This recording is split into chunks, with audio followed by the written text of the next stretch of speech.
Hello everyone, welcome to Magnet Brains. Myself Pratik Karn स्वागत करता हूं आपका अपने यूट्यूब चैनल मैग्नेट ब्रेन्स पर, जहां पर आपको मिलता है क्वालिटी कंटेंट, क्वालिटी एजुकेशन, वो भी बिल्कुल बाकायदा फ्री ऑफ कॉस्ट। केजी से लेकर के क्लास 12th तक का पूरा एजुकेशन सब आपको मिल जाएगा डिटेल्ड वीडियो फॉर्मेट में। और अगर आप हिंदी मीडियम के स्टूडेंट हैं तो आप जानते हैं क्या करना है आपको। मैग्नेट ब्रेन्स का हिंदी मीडियम चैनल भी है, तो बस जा करके सब्सक्राइब कर लीजिएगा, याद से नोटिफिकेशन को ऑन कर लीजिएगा, ताकि जब भी कोई लेक्चर हो, चाहे वो रिकॉर्डिंग हो या कोई लाइव क्लास हो, जैसे वो अपलोड होती है चैनल पे, तो उसके नोटिफिकेशन, उसकी जानकारियां सबसे पहले आप तक पहुंच जाएंगी। आप किसी भी कंडीशन में कुछ भी मिस आउट नहीं करेंगे। एक बात का आप खास ख्याल रखें कि हिंदी मीडियम के चैनल पे क्लास 6 से क्लास 12th तक का पूरा कंटेंट अवेलेबल रहेगा। कौन कौन से स्टेट बोर्ड रहेंगे सर? एमपी बोर्ड है, बिहार बोर्ड है, यूपी बोर्ड है, राजस्थान बोर्ड है और दिल्ली बोर्ड है। और अगर आपको ई नोट्स या ई बुक्स चाहिए तो इसी वीडियो के डिस्क्रिप्शन में एक लिंक मिलेगी, जा करके क्लिक करिए, वहां से आप ई नोट्स और ई बुक्स भी अवेल कर सकते हैं। ठीक है, तो इसी के साथ देते हैं कहानी को शुरुआत। Class 12 physics chapter 4 moving charges and magnetism के अंदर एक बहुत ही आरामदायक प्यारा सा टॉपिक आ चुका है। नाम है force between two parallel currents, और एम्पियर की डेफिनेशन यहां पे देखने को मिल जाएगी। एम्पियर की definition that is an easy task, लेकिन यहां पे जो है ना force between two parallel currents, इसको थोड़ा सा इमेजिन करना पड़ेगा और वेक्टर के बेसिक फंडे आपको पता होने चाहिए। अगर नहीं भी पता है तो कोई दिक्कत वाली बात नहीं है, मैं आपको लेक्चर के दौरान ही वो चीजें करवाते हुए चलूंगा, लेकिन मेक श्योर करना कि अब जब वेक्टर तुम सीख जाओगे ना तो मत भूलना। समझ गए इस पूरी बात को? चले देते हैं स्टार्टिंग। पहले आपको लेकर के आते हैं इसके बेसिक आइडिया के ऊपर। तो आप बेसिकली क्या पढ़ने वाले हैं? Force between two parallel currents पढ़ने वाले हैं। ठीक, तो लॉजिकली दरअसल मोटा मोटी तौर पे बात कुछ इस तरह की हो रही है कि अगर तुम्हारे पास दो पैरेलल करंट कैरिंग वायर्स हैं, ठीक है, मान लीजिए कि एक वायर ये है, इसमें करंट जा रहा है लेट्स सपोज I1, और एक वायर ये है, इसमें करंट जा रहा है लेट सपोज I2। ठीक है, तो हो क्या रहा है कि दोनों के बीच में एक फोर्स काम करेगा, ऐसा कहा गया है। अब फोर्स क्यों काम करेगा तो जरा गौर करते हुए चलना। मैंने आपको एक चीज पहले से बता के रखी थी कि किसी भी स्पेस में, किसी भी गिवन स्पेस में अगर दो या दो से ज्यादा तरह की मैग्नेटिक फील्ड्स में इंटरैक्शन होता है तो वहां पर एक फोर्स काम करना शुरू कर देता है। ठीक है, अब जरा गौर करें, आप देखिए इसमें से करंट पास कर रहा है, ठीक है, तो जहां पे करंट है वहां पे क्या होगा सर? मैग्नेटिक फील्ड होगी। तो ये जो I1 में करंट है तो इसके आसपास क्या होगी भाई? मैग्नेटिक फील्ड प्रोड्यूस होगी। ठीक है, और उसके बाद इसकी जो मैग्नेटिक फील्ड है वो यहां तक भी तो रीच आउट करेगी ना? यस सर, रीच आउट तो करेगी। उसके बाद भाई ये जो I2 है, I2 में भी करंट है। सर जब I2 में भी करंट है तो I2 की भी मैग्नेटिक फील्ड प्रोड्यूस होगी।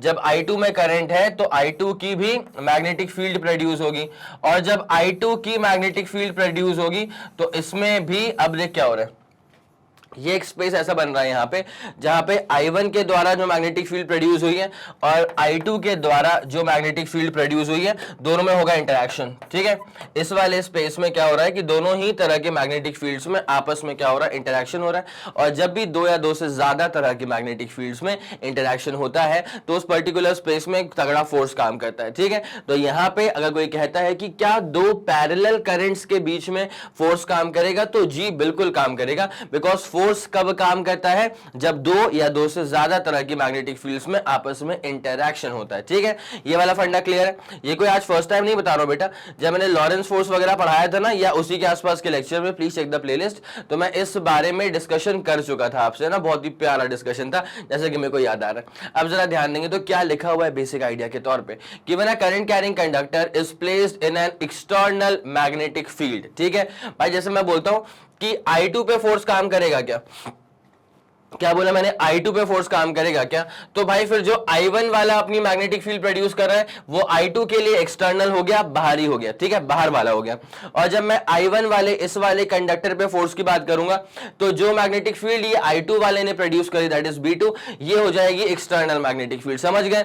अपनी वाली नहीं, दूसरी वाली है तो बाहरी है। आया समझ? अपनी वाली नहीं है, दूसरी वाली है तो बाहरी है, एक्सटर्नल है। तो वैसे ही I1 के लिए एक्सटर्नल कौन होगा?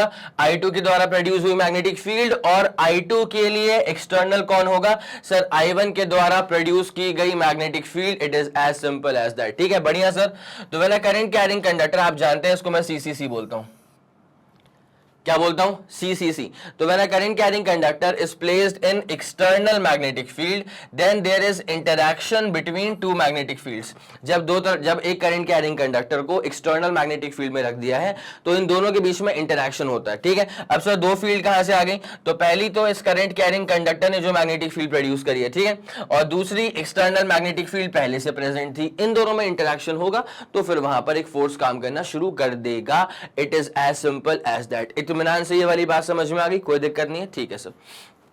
अब इस इंटरैक्शन की वजह से क्या होता है, तो due to this interaction between the magnetic fields there will be a force which acts in the space and specifically on the current carrying conductor. तो इस इंटरैक्शन की वजह से क्या होता है कि स्पेस में एक फोर्स काम करना शुरू करेगा, और ये फोर्स किसके ऊपर काम करेगा, जो करंट कैरिंग कंडक्टर प्लेस्ड है ना एक्सटर्नल मैग्नेटिक फील्ड में, एक्सटर्नल मैग्नेटिक फील्ड में जो करंट कैरिंग कंडक्टर प्लेस्ड है उस पर ये फोर्स काम करेगा। इतनी सिंपल सी बात थी, इत्मीनान से समझ में आ गया होगा मेरे ख्याल में। तो एक दफा अच्छा एक बात ये भी देख लो इस तरफ जा रही हैं एक्सटर्नल मैग्नेटिक फील्ड लाइंस, बोलो हाँ कि ना, ठीक है। तो ये अपने पास हो गई external magnetic field lines. Now एक बहुत ही पतला सा शानदार सा वायर यहाँ पे ला करके रखा हुआ है, ठीक है। अब इस वायर में जब करंट पास करेगा तो जहां करंट होता है उसके आसपास क्या प्रोड्यूस होती है, मैग्नेटिक फील्ड प्रोड्यूस होती है, ठीक है। तो ये करंट कैरिंग कंडक्टर के आसपास भी, इस करंट कैरिंग कंडक्टर के आसपास भी क्या प्रोड्यूस होगी, मैग्नेटिक फील्ड प्रोड्यूस होगी। तो अब एक हो चुकी है एक्सटर्नल मैग्नेटिक फील्ड और दूसरी हो जाएगी इसकी इंटरनल मैग्नेटिक फील्ड, दोनों में होगा इंटरैक्शन। और जब दो तरह की मैग्नेटिक फील्ड्स में इंटरैक्शन होता है, फिर से बोल देता हूं, जब दो तरह की मैग्नेटिक फील्ड्स में इंटरैक्शन होता है तो वहां पर एक फोर्स काम करना शुरू कर देगा, और ये फोर्स काम करेगा on this particular current carrying conductor. इतनी सी बात पूरी क्लियर हो गई है, सब पूरी क्लियर हो गई है। तो इतने से सेगमेंट का ना एक मैग्नीफाइड लुक यहां पे दिखा दिया गया है। अगर आप यहां पे गौर करोगे तो मैग्नेटिक फील्ड यहां जा रहा है, देख लो भाई यहां जा रहा था। उसके बाद गौर करो तो करंट इस तरफ जा रहा है, देख लो भाई करंट इस तरफ जा रहा है। तो drift velocity of charge particles भी उस पर्टिकुलर डायरेक्शन में ही होगा, कोई दिक्कत नहीं है। और इतने छोटे से एलिमेंट को अपन ने डीएल बोल के रख दिया है, ठीक है। इतने छोटे से एलिमेंट की जो लेंथ थी उसको मैग्नीफाई करा, इसको मैंने डीएल बोल दिया। मेरे ख्याल से ये काफी कुछ चीजें आपके दिमाग में क्लियर करवा पा रहा होगा। तो जरा एक बार इसका स्क्रीनशॉट लोगे प्लीज। आ गया, ये वाला फंडा क्लियर हो गया बेटा आप लोग को? Yes sir. तो अभी हमने क्या चीज समझ ली कि जब दो या दो से ज्यादा मैग्नेटिक फील्ड्स में इंटरैक्शन होता है तो फिर वहां पर एक बहुत ही तगड़ा फोर्स काम करता है, ठीक है। Okay sir, done. अब यहां पे आ रहे हैं force on a current carrying conductor placed in magnetic field. तो फोर्स तो काम करेगा उस करंट कैरिंग कंडक्टर पे, फोर्स तो काम करेगा, लेकिन कितना फोर्स काम करेगा वो तो निकालना पड़ेगा ना अपने को, ठीक है। अच्छा आपने एक बात यहां पे जरा गौर करें, अगर आपको ये दिख रहा होगा, ये ई नेगेटिव का मतलब क्या होता है, इलेक्ट्रॉन, ठीक है। इलेक्ट्रॉन जा रहा है पीछे की तरफ, तब करंट हमने लिया है आगे की तरफ। तो आप इस बात को नोट कर पा रहे हैं, there was two types of current, एक था इलेक्ट्रॉनिक करंट और दूसरा था कन्वेंशनल करंट, ठीक है। इलेक्ट्रॉनिक करंट जो है ना वो इलेक्ट्रॉन के मोशन से बनता है, और कन्वेंशनल करंट जो होता है वो इलेक्ट्रॉन के मोशन के ऑपोजिट जाता है। तो हम जिस करंट से अभी कंसर्न रहते हैं वो होता है कन्वेंशनल करंट, जो कि इलेक्ट्रॉन के मोशन के ऑपोजिट जाता है। अब अगर इलेक्ट्रॉन्स लेफ्ट में आ रहे हैं तो लाजमी सी बात है कि करंट फिर कहां पे जाएगा, सर करंट जाएगा राइट में। It is as simple as that. ये वाला फंडा पूरा क्लियर हो चुका है? यस सर, क्लियर हो चुका है, ठीक। अब ना जरा गौर करते हुए चलना, हमको बेसिकली निकालना है कि इस करंट कैरिंग कंडक्टर पे कितना फोर्स काम करेगा। क्या निकालना है? इस करंट कैरिंग कंडक्टर पे कितना फोर्स काम करेगा, इतनी सिंपल सी बात है, ठीक है। तो यहां पे क्या चीजें लिखी हुई है, We know that current through a conductor is due to the motion of free electrons in the conductor, ठीक है।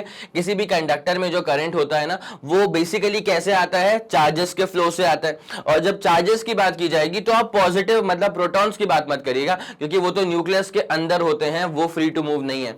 तो हम किस चार्ज की बात करेंगे सर? हम बात करेंगे इलेक्ट्रॉन्स के चार्जेस की, ठीक है, इलेक्ट्रॉन्स की बात करेंगे। तो इलेक्ट्रॉन्स के मोशन से करंट यहां पे बन जाएगा इन अ डेफिनेट डायरेक्शन। ये बात बिल्कुल सही है। We know that current through a conductor is due to motion of free electrons in the conductor in a definite direction, ठीक है। When such a conductor, जब इस तरह का कंडक्टर किसी एक्सटर्नल मैग्नेटिक फील्ड में प्लेस कर दिया जाए, जब इस तरह का कंडक्टर किसी एक्सटर्नल मैग्नेटिक फील्ड में प्लेस कर दिया जाए तो वहां पे क्या होता है कि सारे इलेक्ट्रॉन के ऊपर एक फोर्स काम करना शुरू कर देता है। और मैं आपको जरा एक बात से वाकिफ करवा दूं, सर कितना फोर्स काम करेगा? F is equal to q v B sine theta. आया कुछ याद? F इज इक्वल टू क्या हो गया, F इज इक्वल टू हो चुका है q v B sine theta. ठीक है, इस बात का खास ख्याल रखिएगा, जब भी कोई चार्ज Q अगर वेलोसिटी v के साथ एक्सटर्नल मैग्नेटिक फील्ड B में फेंक दिया जाए तो उस पर फोर्स काम करता है F is equal to q v B sine theta. और सर ये थीटा जो होता है ना वो वेलोसिटी और एक्सटर्नल मैग्नेटिक फील्ड के बीच का एंगल होता है। क्या बोला मैंने, ये जो थीटा होता है ना ये वेलोसिटी और एक्सटर्नल मैग्नेटिक फील्ड के बीच का एंगल होता है। इतनी सिंपल सी बात है, इत्मीनान से समझ में आ गई होगी मेरे ख्याल में। Hence the current carrying conductor experiences a force when placed in magnetic field। ठीक है, तो भाई जब हर एक इलेक्ट्रॉन पे फोर्स काम कर रहा है F is equal to q v B sine theta के हिसाब से, तो उस पूरे वायर में जितने नंबर ऑफ इलेक्ट्रॉन्स हैं उन सब पे ये फोर्स काम करेगा। ठीक है, अगर सारे इलेक्ट्रॉन्स पे ये फोर्स काम कर रहा है तो मतलब मोर ओवर इस पूरे कंडक्टर पर ही ये फोर्स काम करना शुरू कर देगा। ठीक है, तो इसलिए हम कहते हैं कि जब भी कोई करंट कैरिंग कंडक्टर को एक्सटर्नल मैग्नेटिक फील्ड में रखा जाता है तो उस पर एक शानदार सा फोर्स काम करता है। इतनी सी बात है, इत्मीनान में समझ में आ गई होगी। एक दफा प्लीज इसको नोट डाउन कर लेना, फिर अपन कहानी में आगे बढ़ते हैं। चलिए ठीक है, बढ़िया। तो ये वाला फंडा समझ में आ गया कि कोई भी अगर एक चार्ज पार्टिकल है जिसे वेलोसिटी v के साथ एक्सटर्नल मैग्नेटिक फील्ड b में फेंक दिया जाए तो उस पर एक फोर्स काम करता है F is equal to q v B sine theta. यहां तक सर कोई दिक्कत वाली बात नहीं है, पक्का। अच्छा, मैं अगर आपको बोलता हूं कि अगर velocity is basically perpendicular to external magnetic field का इंडक्शन, तो यहाँ पे थीटा कितना हो जाएगा, 90 हो जाएगा, और साइन 90 की वैल्यू क्या हो जाती है, 1 हो जाती है। इस बात से आप वाकिफ है? यस सर, पूरा वाकिफ है। ठीक है, चले ओके सर, आगे बढ़ते हैं। तो अब क्या है, जो पूरा फॉर्मूला आएगा ना, मतलब मैंने क्या बताया कि अगर एक करंट कैरिंग कंडक्टर किसी एक्सटर्नल फील्ड में रखा है तो उस पर एक फोर्स काम करेगा, तो वो फोर्स का फॉर्मूला होता है B I L sine theta, B I L sine theta. लेकिन सर इसको हम कैसे फिगर आउट करेंगे, हमें कैसे ये चमकेगा, तो अब मैं आपको इसकी पूरी कहानी से अवगत करवाता हूं। ठीक है, तो रेडी हो भाई? पक्का सर रेडी है, बिल्कुल डैम रेडी है। तो ये हम इसका पूरा क्रॉस सेक्शन बनाया हमने और ये अपन पूरा वायर लेके चलते हैं। ठीक है, ध्यान देना इत्मीनान से, ध्यान देना इत्मीनान से। तो ठीक है भाई, तो अपन ने क्या कर दिया, इसका अपन एक लाइन ऑफ एक्शन ले लें क्या, एक अपन इसका लाइन ऑफ एक्शन ले लें क्या, तो ये ले लिया है, चल अपन ने इसका लाइन ऑफ एक्शन। ठीक, अच्छा, तो ये तो बनेगा ब्रोकन लाइंस, तो ये बन गया अपने पास में ब्रोकन लाइंस, यहाँ तक कोई दिक्कत नहीं है, ये बना दिया अपन इसकी ब्रोकन लाइंस। ठीक, अब जरा गौर करते हुए चलना, तो यहाँ पे क्या हो रहा है, जैसे मान ले फॉर एग्जाम्पल देख F is equal to formula क्या होता है, q v B sine theta. यहाँ पे मान लेते हैं कि इलेक्ट्रॉन जो है वो पीछे की तरफ जा रहा है। यस सर, मान लेते हैं इलेक्ट्रॉन जो है ना, वाइट से करेंगे, वाइट से, तो इलेक्ट्रॉन जो है ना वो जा रहा है ऐसे पीछे की तरफ, let me call this E negative. चल जाएगा आपको, ये से चल जाएगा पूरा। ठीक, तो देख यहाँ पे क्या होता है कि जैसे मान ले एक्सटर्नल मैग्नेटिक फील्ड जो है ना, वो एक्सटर्नल मैग्नेटिक फील्ड उस तरफ काम कर रही है, किसी पर्टिकुलर एंगल पे काम कर रही है। इस दफा एक्सटर्नल मैग्नेटिक फील्ड यहाँ पे काम कर गई। और करंट के बारे में हम जानते हैं, फिर करंट किस तरफ जा रहा होगा, इस तरफ जा रहा होगा। यस सर, करंट जा रहा होगा इस तरफ, यहां तक कोई दिक्कत वाली बात नहीं। और इसका जो अपन को लेंथ लेना होगा ना, इसके लेंथ को अपन ले लेंगे L के बराबर। ये वाला फंडा भी मेरे ख्याल से सुप्रीमली क्लियर हो चुका है ना।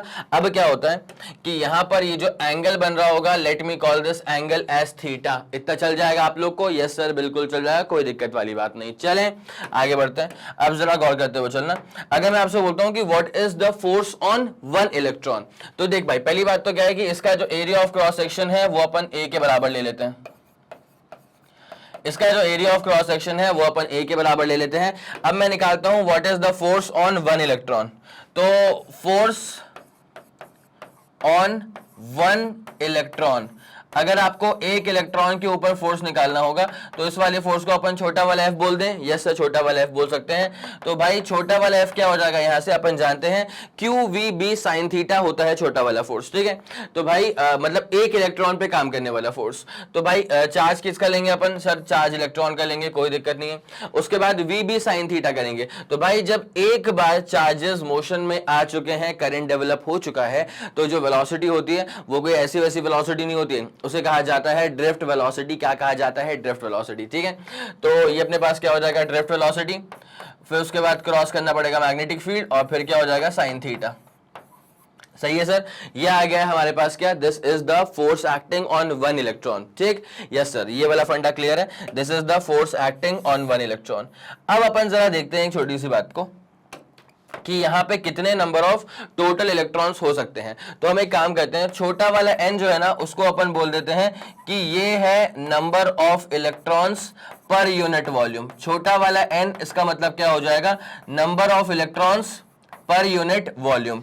और यहाँ पे वॉल्यूम अगर निकाला जाए, देख सिंपल सी बात है, यूनिटरी मेथड की तरफ मैं जा रहा हूँ। कहाँ जा रहा हूँ, यूनिटरी मेथड की तरफ जा रहा हूँ। देख इसका area of cross section A था, इसका लेंथ l के बराबर था, तो AL क्या हो जाएगा, this is the volume of the conductor. बोलो हाँ कि ना, this is going to be the volume of the conductor. ये वाला फंडा समझ में आ गया।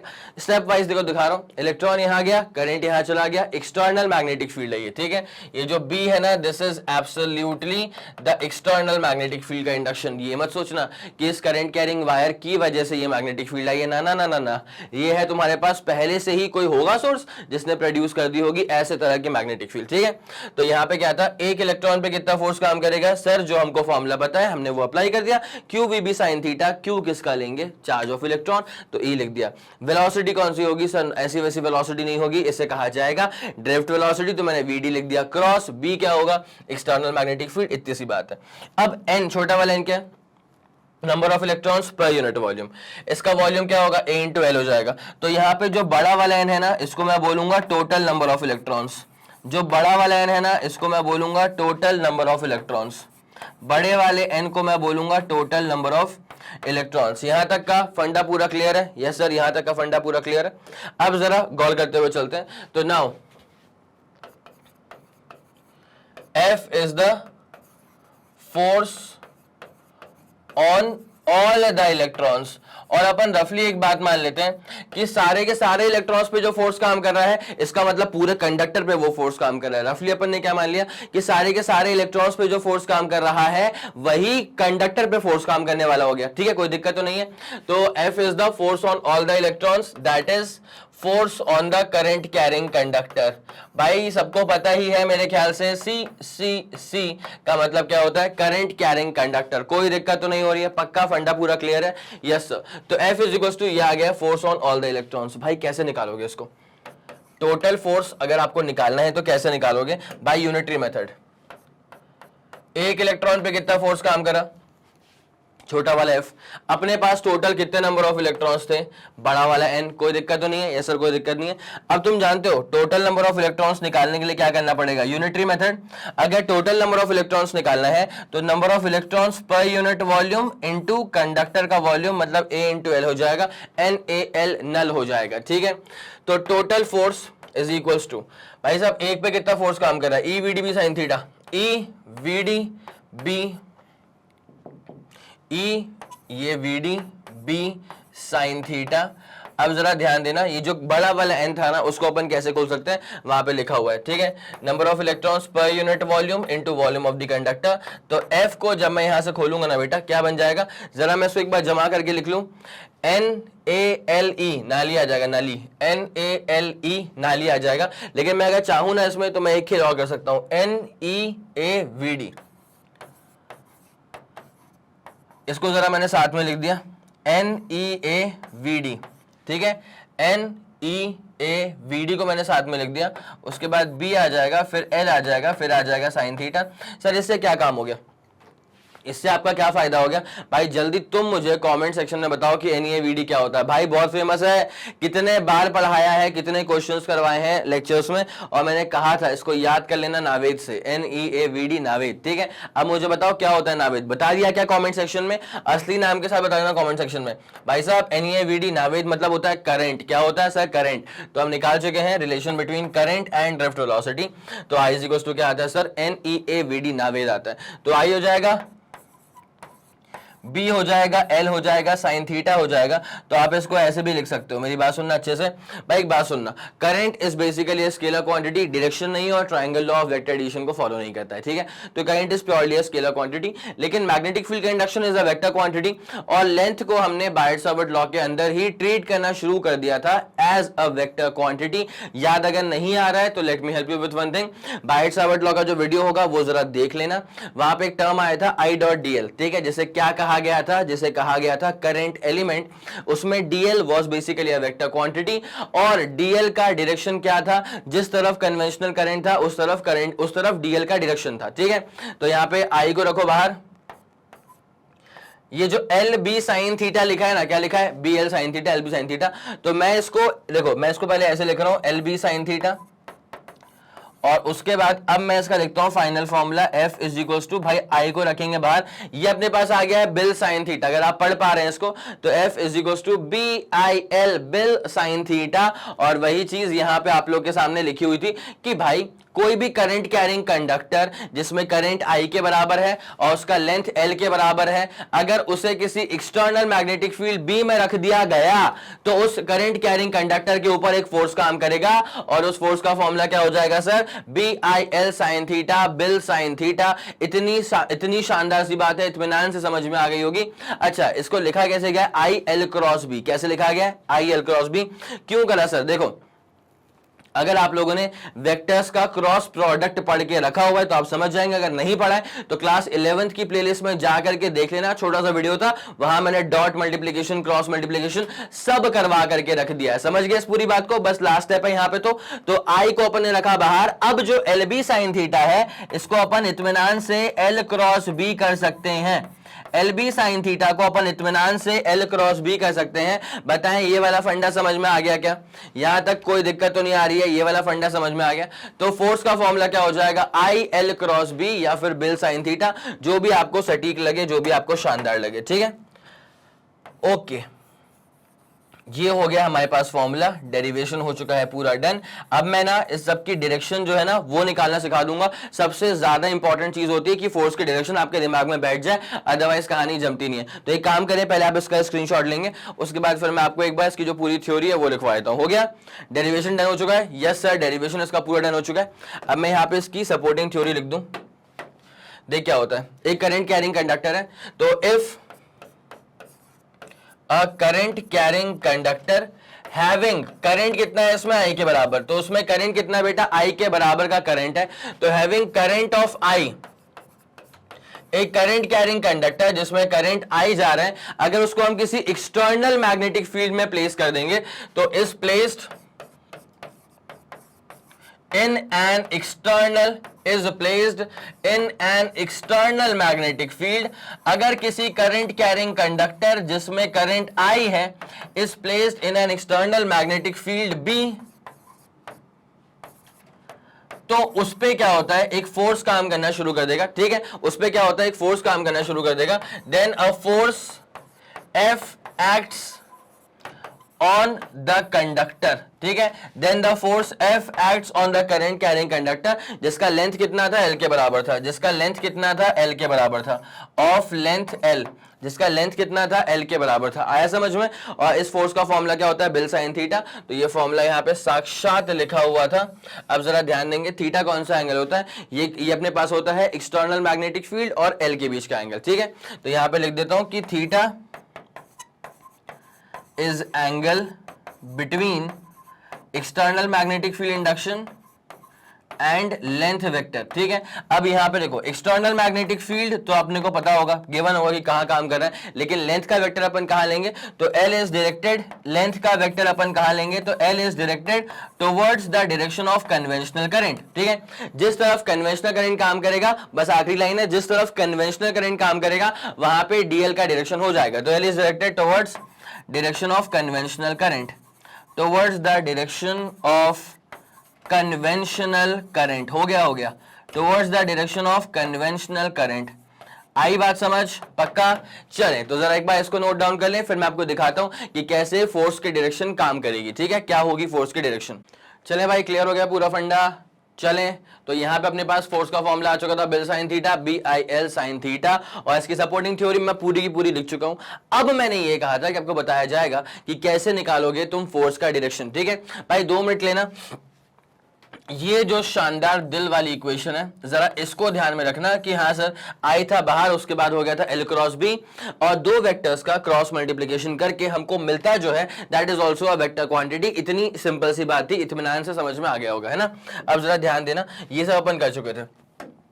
अब देख कैसे निकालते हैं अपन डायरेक्शन। जैसे मान ले अगर मैंने बोला कि यार ए क्रॉस बी करा मैंने तो मुझको सी मिलता है, ठीक है, ए क्रॉस बी करा मैंने तो मेरे को सी मिलता है, और गिवन दैट कि ए वाला वेक्टर भी इसी प्लेन में लाई कर रहा है और गिवन दैट कि बी वाला वेक्टर भी इसी प्लेन में लाई कर रहा है, कोई दिक्कत वाली बात नहीं। तो अब ए क्रॉस बी करने पे सी मिलेगा, तो भाई कैसे करोगे तुम, अब जरा गौर करना।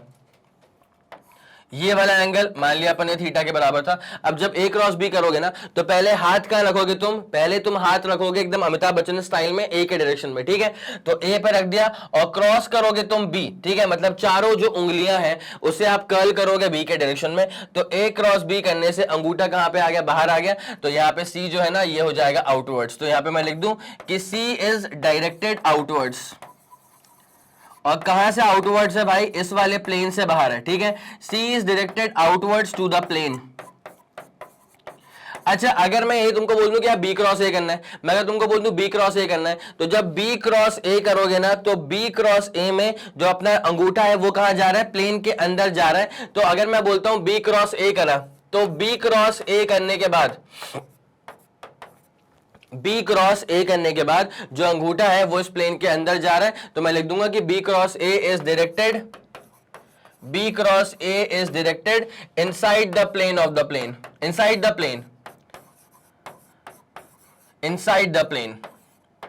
ये वाली बात समझ में आ गई, यस सर ये वाली बात समझ में आ गई होगी भाई। 2 मिनट के अंदर इसका स्क्रीनशॉट लेगा फट से, 3 2 1 रेडी गो, सुपर क्लियर, सुपर डन। चलें सर, अगर ये वाला फंडा क्लियर हो गया ना तो अब तो जो बेसिक फॉर्मूला था वो और भी ज्यादा सेंसिबल लगेगा आपको। तो हमने बेसिक फॉर्मूले में क्या चीज देखी थी कि ये हमारे पास था, चलो एक करंट कैरिंग कंडक्टर, ठीक है, और इसमें से जो करंट जा रहा था उसका डायरेक्शन था चलो फॉरवर्ड डायरेक्शन, ठीक है सर। इसका जो डायरेक्शन था वो था सर फॉरवर्ड डायरेक्शन, और यहां पर जो एक्सटर्नल मैग्नेटिक फील्ड काम कर रही थी वो मान लिया हमने इस तरफ काम करी है, बोलो हाँ कि ना, यस सर पूरा क्लियर है, ठीक। अब जहां पे करंट होता है ना उसी तरफ तुम्हारा डीएल का डायरेक्शन भी होता है, ठीक है, जिस तरफ करंट होता है उसी तरफ डीएल का डायरेक्शन भी होता है। तो फोर्स का फॉर्मूला क्या आ गया sir, force on the current carrying conductor का फॉर्मूला आ गया I is equal to L cross B. भाई ध्यान रखना B क्रॉस L नहीं है, क्या है, L क्रॉस B है। तो बताइए यहाँ पे क्या होगा, देखना L मतलब क्या, जिस तरफ करंट जा रहा है ये हो गया, क्रॉस B ऊपर की तरफ जा रहा था, तो इस पूरे कर्वेचर पे जो तुम्हारा अंगूठा है वो कहाँ काम करेगा, भाई राइट हैंड रूल है, कहाँ काम करेगा, बाहर की तरफ काम करेगा। इसका मतलब बाहर आ जाएगा फोर्स। तो इस पूरे करंट कैरिंग कंडक्टर पे जो फोर्स काम कर रहा है वो बाहर की तरफ काम कर रहा है, कोई दिक्कत तो नहीं है। तो therefore F is acting perpendicularly outwards to the plane, F is acting perpendicularly outwards to the plane। ये वाली बात समझ में आ गई आप लोग को बेटा, ये वाला फंडा पूरा अच्छे से समझ में आ गया क्या। तो जल्दी इस कहानी का स्क्रीनशॉट लेंगे, 3 2 1 ready go, super clear and super done. Yes sir कोई दिक्कत वाली बात नहीं है, पक्का, चले ओके। तो ये सब चीजें भी आप लोग लिख चुके थे, आगे बढ़ेंगे। अब जरा इसमें स्पेशल केसेस देख लिया जाए। तो पहला केस है कि अगर थीटा की वैल्यू 0 हो जाए या थीटा की वैल्यू क्या हो जाए 180 हो जाए, तो आप जानते हैं ना थीटा किसके बीच का एंगल है सर, थीटा है एल एंड बी के बीच का एंगल, ठीक है। और अगर कभी भी 2 रुपए का डाउट आ जाए कि सर एल का डायरेक्शन क्या होगा, तो समझ जाना, लिखवा चुका हूं कि जिस तरफ कन्वेंशनल करंट जाता है उसी तरफ एल वेक्टर का डायरेक्शन होता है, ठीक। तो यहां पे पहला केस क्या आ चुका है कि सर अगर थीटा की वैल्यू 0 हो जाए या 180 हो जाए, तो मैं पहले लेके चलता हूं कि 0 हो गई है। थीटा की वैल्यू 0 होने का मतलब क्या है कि एल और बी का डायरेक्शन सेम हो गया, एल और बी का डायरेक्शन सेम हो गया। इसका मतलब क्या है कि भाई यहां पे जो करंट है, करंट भी यहीं जा रहा है और जो मैग्नेटिक फील्ड का इंडक्शन है वो भी यहीं जा रहा है, बिकॉज एल का डायरेक्शन, मैं फिर से बोल रहा हूं बेटा गलती मत करना, और मैं तो चाहूंगा कि कुछ बच्चे ना कमेंट सेक्शन में जाकर के लिख दें कि सर एल का डायरेक्शन क्या होता है। एल का direction is same as that of conventional current का डायरेक्शन। होता क्या है ना, जब 2-3 महीने के बाद तुम इस वीडियो को रिविजिट करोगे तुम्हारे एग्जाम्स के टाइम पे, तो तब तुम्हें तुम्हारा ही कॉमेंट दिख जाएगा और तुम्हें याद आ जाएगा कि हाँ यार जब हम ये पढ़ रहे थे तो चमक गया था कि आई का डायरेक्शन क्या था, एल का डायरेक्शन क्या था।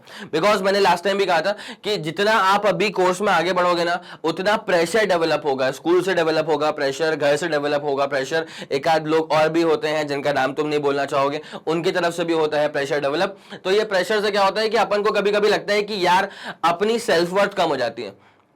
चमका, कभी कभी लगता है कि यार शायद जितना मैं सोचता था ना अपने बारे में उतना मैं अचीव नहीं कर पाऊंगा, ये सेल्फ डाउट आना शुरू हो जाता है। लेकिन तू याद रख कि ये क्यों आ रहा है, ये सिर्फ इसलिए आ रहा है बिकॉज तेरे पे प्रेशर बहुत ज्यादा आ गया है ना। और प्रेशर आने से क्या होता है कि लोग अपनी सेल्फ वर्थ लूज कर देते हैं, वो सोचते हैं कि हम शायद उतना नहीं कर पाएंगे, उतना अचीव करने के लिए हमारे अंदर कैपेसिटी नहीं है जितना हम सोच के रखे थे। लेकिन देख एक बात क्या होती है, एक बहुत छोटी सी बात है, जब इसी वीडियो को अभी तू देख रहा है, देखो पूरा समझ में आ रहा होगा है ना, 3 महीने के बाद तू चीजें हल्की हल्की भूल जाएगा। लेकिन अगर तूने कमेंट किया है ना, तो जब तू वो कमेंट देखेगा ना, तो वो क्लिक करेगा कि हाँ यार, वो कहते हैं नॉस्टैल्जिया हिट कर जाएगा, तो वो क्लिक करेगा कि हाँ यार, जब मैं ये पढ़ रहा था ना तब मेरे को हर एक बात समझ में आ रही थी, तो मैं 3 महीने में इतना क्या बुरा हो गया। आया समझ में? तो ये बहुत छोटी मोटी बातें होती हैं जो आपका ना स्टेट ऑफ माइंड सही करके रखती हैं, बिकॉज दुनिया तो आपका स्टेट ऑफ माइंड बिगाड़ने के लिए है ही। अगर आप सबसे बात करोगे, आपका जो स्टेट ऑफ माइंड है वो तो बिगड़ेगा ही। तो आपको पहले अपनी सेल्फ वर्थ का एनालिसिस करना है कि हाँ भाई मैं इस लायक हूं, और सेल्फ ट्रस्ट करना है आपको। ठीक, तो जरा गौर करते हुए चलें, एकदम आरामदायक बात है। आई और बी का डायरेक्शन बिल्कुल सेम है, ठीक है।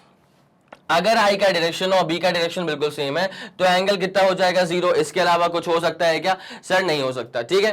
तो साइन 0 की वैल्यू क्या होती है, 0 हो जाती है। तो फोर्स भी कितना काम करेगा सर, 0 काम करेगा। और फोर्स का फॉर्मूला क्या होता है आपको पता ही है, F is equal to B I L sine theta.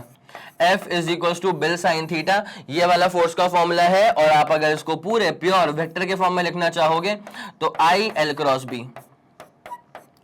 अगर आप इसको पूरे वेक्टर के फॉर्म में लिखना चाहोगे तो आई एल क्रॉस बी। और मैं फिर से बता दूं इसके पीछे की कहानी क्या होती है। फिजिक्स में ना कोई भी अगर तेरे पास फॉर्मूला आ गया तो उस फॉर्मूले की जो पीछे की कहानी होती है ना, एक बार जरा कहानी पकड़ के दिमाग में रखा कर। अगर कहानी तेरे दिमाग से उड़ गई तो वो फॉर्मूला सिर्फ याद रह जाएगा कि हाँ भैया बिल साइन थीटा था, लेकिन अगर मैंने सवाल को हल्का सा भी घुमा दिया ना भाई, तो फिर तुम्हारी चक्कर गिन्नी बन जाएगी, तुम घूमते रहोगे उस सवाल के पीछे, लेकिन सॉल्व नहीं होगा। क्यों? बिकॉज तुम्हें कहानी नहीं पता। कहानी क्या होती है सर, देखो इस फॉर्मूले को पढ़ने के दौरान आपको ये चीज पूरी क्रिस्टल क्लियर होनी चाहिए कि करंट कितना है वायर में, आई के बराबर। इमेजिनेशन चालू रहना चाहिए। फिजिक्स को पढ़ने के टाइम पे अगर तुम इमेजिनेशन नहीं कर रहे हो, मतलब क्या है, दिमाग का ढक्कन बंद करके पढ़ रहे हो और उसमें दिमाग में कुछ जाएगा नहीं। तो आई करंट है वायर के अंदर, वायर की लेंथ है एल के बराबर, और this B is the external magnetic field. मेरा मन करता है कि भाई जहां जहां ये आ जाए ना, मैं हर जगह तुम्हारे को बता दूं कि this is the external magnetic field. कभी कभी भी ये मत सोच लेना कि करंट कैरिंग वायर ने प्रोड्यूस करी है ये मैग्नेटिक फील्ड, ना ना ना ना ना, ये है एक्सटर्नल मैग्नेटिक फील्ड, ठीक है। और उसके बाद क्या है, थीटा होता है एल और बी के बीच का एंगल, एल का direction same as that of current. ये सारी बात मैंने बता दी है। मैं चाहूंगा तुम इस बात को तो लिख लो भाई यहाँ के यहाँ, ठीक है। मेक श्योर करो इस वाले फॉर्मूले में तुम्हें 2 रुपए का डाउट ना बचे, पक्का। और जो भी तुमने अभी सीखा है ना भाई, इस वीडियो का जो कॉमेंट सेक्शन है वो हाइपर एक्टिव मेरे को दिखना चाहिए, ठीक है। तुमने इस फॉर्मूले के अंदर जो कुछ भी सीखा है ना वो तुम लिख दो कमेंट सेक्शन में। चलें, ओके डन सर। तो यहां पे क्या हो गया, it means a linear conductor carrying a current if placed parallel to the direction of magnetic field it experiences no force। ठीक है, कैसे सर, कैसे भाई? देखो मैग्नेटिक फील्ड और आई, अच्छा एक केस ऐसा भी तो बन सकता था, ये अपने पास क्या जा रहा है, करंट जा रहा है सर, ठीक है।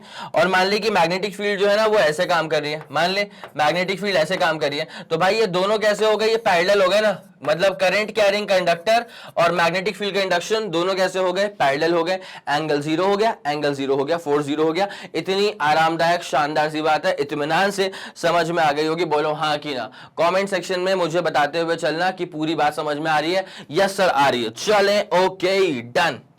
अगले वाले पे आते हैं। केस नंबर 2 आ चुका है तुम्हारे सामने। अच्छा, केस नंबर 1 में द फोर्स वाज मिनिमम, ठीक है। केस नंबर 1 में the force was minimum, the force was basically 0। लेकिन सर यहां पे क्या हो रहा है, तो अगर एंगल हो जाएगा 90 डिग्री के बराबर तो भाई साइन 90 क्या होता है, 1 होता है। अब यार ये कैसा केस है, जरा इसको देखना पड़ेगा। तो भाई जरा गौर करें आप अच्छे से। कुछ इस तरह यहां पे तुम्हारे पास एक कंडक्टर है ना, कुछ इस तरह यहां पे तुम्हारे पास कंडक्टर है। भावनाओं को जरा संभालो। यहां पे करंट जा रहा है कुछ इस तरह से, ठीक है। अब देख क्या होता है कि भाई जहां करंट है उसको अपन क्या मान लेंगे कि डीएल का डायरेक्शन वही है ना, डीएल का डायरेक्शन अपन ने वही मान लिया।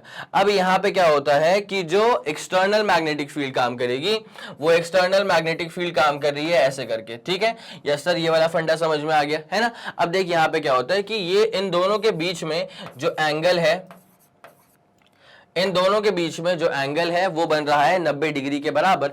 तो जब आप इसमें फोर्स की बात करेंगे, जब आप इसमें फोर्स की बात करेंगे तो आप सब जानते हैं कि फोर्स का फॉर्मूला क्या होता है, बिल साइन थीटा, ठीक है। बी का मतलब एक्सटर्नल मैग्नेटिक फील्ड। भाई मैं हर बार इस बात को तुम्हारे दिमाग में डाल दूंगा, बिकॉज इस वाली क्लास में, अगले वाले लेक्चर में दोनों में ये वाला फॉर्मूला शानदार तरह से काम आने वाला है और डेरिवेशन और क्वेश्चंस उसी से बनेंगे जिसने इस फॉर्मूले पे पूरी ग्रिप हासिल कर ली है, ठीक है। मैं इसलिए बता रहा हूं कि जितना हो सके उतना अच्छे से कहीं लिख लो इस चीज को, ये रैंकर क्वेश्चन बन जाता है भाई, रैंकर क्वेश्चन, ठीक है।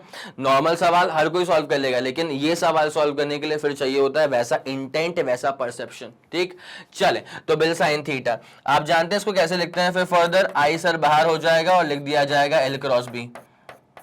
आई सर बाहर हो जाएगा, फिर लिख दिया जाएगा एल क्रॉस बी। यहां तक का फंडा भी आपको मेरे ख्याल में सुप्रीमली क्लियर हो चुका होगा। F is equals to I L cross B. अब जरा ध्यान देना, जो थीटा होता है वो एल और बी के बीच का थीटा होता है। तो यहां पे हमने अभी फिगर आउट कर लिया है कि अगर एंगल यहां पे 90 डिग्री है तो F is equals to B I L sine 90 और साइन 90 की वैल्यू होती है 1, तो F is equals to B I L current carrying conductor जिसका लेंथ L के बराबर है, उसको अगर एक्सटर्नल मैग्नेटिक फील्ड B में डाल दिया तो उस पर फोर्स काम करेगा BIL के बराबर। This is going to be the maximum force, ठीक है। सर मैक्सिमम फोर्स क्यों है भाई? फोर्स का मैक्सिमाइज होना और मिनिमाइज होना दरअसल साइन थीटा पे डिपेंड करता है। फॉर्मूला देख लेना, F is equals to B I L sine theta. तो फोर्स का मैक्सिमाइज होना या मिनिमाइज होना थीटा पे डिपेंड करेगा। और थीटा, अच्छा थीटा अगर 90 है साइन थीटा मैक्सिमम, थीटा अगर 0 था तो sine theta minimum, force minimum, ठीक। पक्का ये वाला केस 2 भी क्लियर हो चुका होगा। जल्दी इसका स्क्रीनशॉट ले लें। 3 2 1 ready go. Super clear, super done, yes sir. Moving on. अच्छा इसका मतलब क्या हो गया कि अगर कोई linear current carrying conductor perpendicularly रखा हुआ है तो वो मैक्सिमम फोर्स एक्सपीरियंस करेगा। और डायरेक्शन कैसे निकालोगे भाई? अपन जानते हैं फ्लेमिंग्स राइट हैंड रूल, यहां पे वही था ना, Fleming's by right handed screw rule, Fleming's नहीं by right handed screw rule. अरे वही वाला ए क्रॉस बी करने वाला, ढक से निकल जाएगा अपने पास क्या रिजल्टेंट। तो right handed screw rule, Fleming's left hand rule. हालांकि मैं ये Fleming's left hand rule use नहीं करवाता आपको, ठीक है। मैंने प्रीवियस लेक्चर्स में एक बात क्लियर कर दी थी कि ये जो अपने पास डायरेक्शन होता है ना, रिजल्टेंट फोर्स निकालने का डायरेक्शन, उसके लिए मैं सिर्फ ये वाला फंडा यूज नहीं करता हूं, मैं ऐसा वाला फंडा यूज करता हूं। कैसा वाला फंडा सर? जरा गौर करो यार, अभी तो करवाया था। अगर ए ऐसे काम कर रहा है, बी ऐसे काम कर रहा है, तो भैया अगर मैंने बोला ए क्रॉस बी क्या होगा, तो ए क्रॉस बी भाई बाहर आ जाएगा वेक्टर सी। मैं बोलता हूं बी क्रॉस ए क्या होगा, तो पहले हाथ बी के डायरेक्शन में कर्लिंग करेंगे ए के डायरेक्शन में, टक करके निकल जाएगा अपने पास रिजल्टेंट जो कि अंदर की तरफ जाएगा। समझ गए इस पूरी बात को? यही वाला फंडा अपन यूज करेंगे। वेक्टर का अगर आपको रिप्रेजेंटेशन पता है तो वहां से आप फोर्स निकाल दोगे। क्या बोला मैंने? अगर आपको वेक्टर का रिप्रेजेंटेशन पता है भाई, सारे के सारे रूल जो है ना वो बेसिकली फोर्स का डायरेक्शन निकालने के लिए, बोलो हाँ कि ना? सारे के सारे रूल जो है ना वो बेसिकली फोर्स का डायरेक्शन निकालने के लिए हैं। लेकिन अपने को बस ये चाहिए कि फोर्स का बेसिकली आपके पास रिप्रेजेंटेशन कैसा है। आ गया रिप्रेजेंटेशन। अब देख कैसे करेंगे। अपन ने हाथ रखा एल के डायरेक्शन में, कर्लिंग कर दी बी के डायरेक्शन में। पहले एल था तो एल के डायरेक्शन में हाथ रखो, उसके बाद फिर बी मान ले ऊपर की तरफ था तो बी के डायरेक्शन पे कर्लिंग कर दी, तो ये टक से जो बाहर आया है ना, this is the direction of the force. पक्का ये वाला फंडा क्लियर है? यस सर क्लियर है, ठीक है। वैसी फंडा अपन यूज करेंगे। तो अब आ गए हैं force between two parallel currents के ऊपर। अब यहां से एक अलग मसला शुरू होगा, एक अलग सेट ऑफ डेरिवेशन शुरू हो जाएगा। तो आपको जो चीज काम आने वाली है वो आने वाली है F is equal to B I L sine theta, ठीक। तो मैंने कहा था कि हाँ यार, जब दो करंट कैरिंग कंडक्टर्स प्लेस्ड हैं, ठीक है, ये इसका साइड व्यू है, ये इसका टॉप व्यू है, लेकिन जरा आप लॉजिक समझते हुए चले। जब दो करंट कैरिंग कंडक्टर्स प्लेस्ड है ना, तो उनकी जो मैग्नेटिक फील्ड प्रोड्यूस होगी उनमें इंटरेक्शन होगा। और जब इंटरेक्शन होगा तो फोर्स काम करेगा। तो पहले वाले पे दूसरा वाला फोर्स अप्लाई करेगा, दूसरे वाले पे पहला वाला भी फोर्स अप्लाई करेगा। तो हम एक बार में एक चीज निकालते हैं, ठीक है। या तो आप मुझसे बोलोगे सर पहले वाले पे दूसरे वाले ने कितना फोर्स अप्लाई कर दिया, या तो दूसरे वाले पे पहले वाले ने कितना फोर्स अप्लाई कर दिया। और ये न्यूटन का थर्ड लॉ यहां पर भी वैलिड है। ऑब्वियसली फिजिक्स से यहां पे कोई एक्सेप्शंस नहीं आएंगे, यहां पे न्यूटन का थर्ड लॉ वैलिड है। जितने फोर्स से ए वाले ने बी वाले को अट्रैक्ट या रिपेल किया, उतने ही फोर्स से बी वाला भी ए वाले को अट्रैक्ट या रिपेल करेगा। फोर्स का मैग्नीट्यूड सेम रहेगा लेकिन डायरेक्शन जो है वो रहेगा ऑपोजिट। तो अपन जरा उस चीज को पूरा एकदम डील करना शुरू करते हैं। तो क्या लिखा हुआ है भाई, कुछ चीजें जो कि मैं चाहूंगा अपने दिमाग में आप अभी के अभी क्लियर कर लें। F2 का मतलब क्या होता है, F2 is the force on second current carrying conductor, ठीक है। तो F2 क्या हो जाएगा, दूसरे वाले करंट कैरिंग कंडक्टर पे लगने वाला फोर्स, ठीक है। F1 क्या हो जाएगा, पहले वाले करंट कैरिंग कंडक्टर पे लगने वाला फोर्स। B1 क्या हो जाएगा, मैग्नेटिक फील्ड जो पहले वाले करंट कैरिंग कंडक्टर ने प्रोड्यूस करी है, magnetic field induction produce due to first wire. और B2 क्या हो जाएगा, वही मैग्नेटिक फील्ड की स्ट्रेंथ जो दूसरे वाले करंट कैरिंग कंडक्टर ने प्रोड्यूस करी। ये वाला फंडा समझ में आ रहा है क्या? सर ये वाला फंडा समझ में आ रहा होगा। ये बहुत ही बेसिक लेकिन इंपॉर्टेंट टर्म्स हैं। मैं चाहूंगा आप इसका स्क्रीनशॉट लेके चलें, ठीक है। चलें, ओके, बढ़िया सर। अब यहां पे हम करने वाले हैं force on the first current carrying conductor due to magnetic field produced by second current carrying conductor. इसका मतलब बेसिकली क्या हुआ भाई, हम एक बात जानते हैं। हम सर क्या बात जानते हैं भाई, अब सुनते हुए चलना, बहुत ही शानदार बात आ रही है। एक करंट कैरिंग कंडक्टर ये है और दूसरा वाला करंट कैरिंग कंडक्टर ये है। भाई इस वाले में से करंट कितना जा रहा है सर, I1 जा रहा है। और इस वाले में से करंट कितना जा रहा है सर, I2 जा रहा है। बोलो हाँ कि ना, कोई दिक्कत वाली बात नहीं है सर, ठीक है। I1 जा रहा है, I2 जा रहा है। अब क्या होगा कि भाई I1 भी अपनी मैग्नेटिक फील्ड प्रोड्यूस करेगा, I1 भी अपनी मैग्नेटिक फील्ड प्रोड्यूस करेगा और जो I2 वाला है वो भी अपनी मैग्नेटिक फील्ड प्रोड्यूस करेगा। और फिर आप जानते हैं कि इन दोनों मैग्नेटिक फील्ड्स में क्या होगा, इंटरैक्शन होगा, ठीक है। आप जानते हैं कि इन दोनों मैग्नेटिक फील्ड्स में क्या होगा, इंटरैक्शन होगा। यहां पे हो रहा है इंटरैक्शन और फिर इसके वजह से एक फोर्स काम करना शुरू करता है, ठीक है। तो पहले वाले केस में क्या कहा गया है कि हमको निकालना है force on the first current carrying conductor due to magnetic field produce by second, ठीक है। तो भाई हमने इससे पहले, हम जिस नदी से होते हुए आए, हमने उसमें क्या पढ़ के रखा है, हमने उसमें यह पढ़ के रखा है कि भाई प्रॉपर इमेजिनेशन चाहिए, ठीक है। और अभी से नहीं चाहिए, इस वीडियो को 15-20 मिनट पीछे कर लेना, वहां से चाहिए प्रॉपर इमेजिनेशन। मैंने क्या सिखाया था, एक करंट कैरिंग कंडक्टर, ठीक है भाई भाई भाई बहुत इंपॉर्टेंट है। एक करंट कैरिंग कंडक्टर किसी एक्सटर्नल मैग्नेटिक फील्ड में रख दिया गया है तो इस पे कितना फोर्स काम करेगा, बिल साइन थीटा, ठीक है। उसी समय जरा एक बात का और ध्यान रखना, जब ये करंट कैरिंग कंडक्टर किसी एक्सटर्नल फील्ड में रखा हुआ है तो आपको ये पता होना चाहिए था कि ये करंट कैरिंग कंडक्टर भी अपने आसपास क्या प्रोड्यूस कर रहा है सर, मैग्नेटिक फील्ड प्रोड्यूस कर रहा है। क्या प्रोड्यूस कर रहा है, मैग्नेटिक फील्ड खुद की प्रोड्यूस कर रहा है। लेकिन आप क्या इसकी खुद की मैग्नेटिक फील्ड से कंसर्न थे? नहीं सर, आप इसकी मैग्नेटिक फील्ड से कंसर्न नहीं थे, आपको बस इसकी पड़ी हुई थी कि भैया एक्सटर्नल मैग्नेटिक फील्ड कहां है, ठीक है। एक्सटर्नल मैग्नेटिक फील्ड में इसको रखा है तो इस पे फोर्स काम कर रहा है। आया समझ कि नहीं आया? आ गया समझ, ठीक है। अब देख, फोर्स निकालना है पहले वाले करंट कैरिंग कंडक्टर पे, ठीक है। तो मतलब ये करंट कैरिंग कंडक्टर है तो हम सिर्फ इसके करंट से कंसर्न है, हम इसकी मैग्नेटिक फील्ड से कंसर्न नहीं है, ठीक है। जब हमें निकालना है force on the first current carrying conductor तो हम सिर्फ इसके करंट से कंसर्न है। मैग्नेटिक फील्ड तो एक्सटर्नल लूंगा। मैग्नेटिक फील्ड क्या चाहिए बेटा, मैग्नेटिक फील्ड हमेशा आपको एक्सटर्नल चाहिए। Magnetic field produced by the second, तो मैं इसको यहां पे कहीं तुम भी लिख लो कि magnetic field is always external. मतलब जो कंसर्न्ड मैग्नेटिक फील्ड है, जिस मैग्नेटिक फील्ड से आप कंसर्न्ड हो, वो कभी खुद की मैग्नेटिक फील्ड नहीं होती, वो होती है एक्सटर्नल। मतलब अगर पहले वाले कंडक्टर पे कितना फोर्स काम करा, अगर वो निकालना है तो पहले वाले कंडक्टर की मैग्नेटिक फील्ड मत लेना, मैग्नेटिक फील्ड दूसरे वाले की लेना, ठीक है।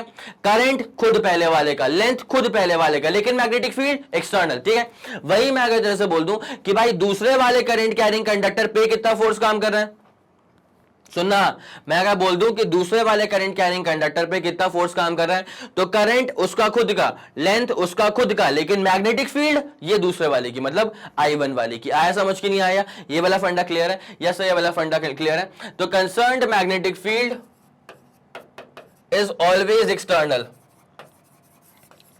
आप हमेशा जो एक्सटर्नल मैग्नेटिक फील्ड है उसी से कंसर्न रहेंगे, ठीक है। तो जब फोर्स निकालना है पहले वाले पे तो करंट पहले वाले का, लेंथ पहले वाले का, लेकिन मैग्नेटिक फील्ड दूसरे वाले की, ठीक है।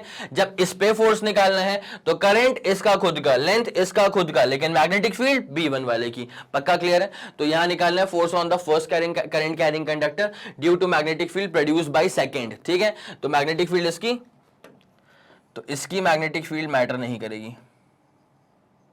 यस सर, इसकी मैग्नेटिक फील्ड हो चुकी है पूरी गायब, बस इसकी इसका करंट मैटर करेगा, इसका लेंथ मैटर करेगा, मैग्नेटिक फील्ड इसकी मैटर करेगी। मैं ये चाहूंगा, अच्छा मैंने इससे पहले ना कैसा बनाया था, इसके पहले ये कॉइल्स थे, ठीक है। फिर मैंने क्या कहा था कि भाई अब क्या है, जब इस पे फोर्स निकालना है, करंट इसका, लेंथ इसका, मैग्नेटिक फील्ड से दूसरे वाले की, तो मैंने इसकी फील्ड को गायब कर दिया।